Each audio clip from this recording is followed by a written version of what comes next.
La vache original. Yes, comme d'hab, vous êtes avec Alvin Smith, la vache originale, l'homme qui traverse la mer sans bateau, rappeur sa Muhama. Abarundi bose jewe ico ndabifurije d'abord nuko uno mwaka wa 2021 jewe ngiye gukora ibintu birenze, vous voyez, ibi grandes choses, vous voyez.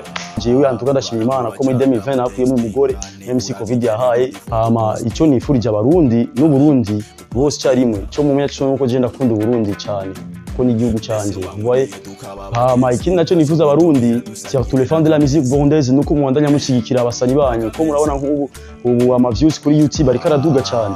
Hama ikindi naco nuko savye vraiment leta y'u Burundi yuko yorawe kugira effort vraiment naito do amahera mugabo nyine kuvuga nyine izezo yagiranye na teleforo kugira ngo natwe tubone yuko turi kumwe. Merci, bisous. Sinifuza yuko yonchika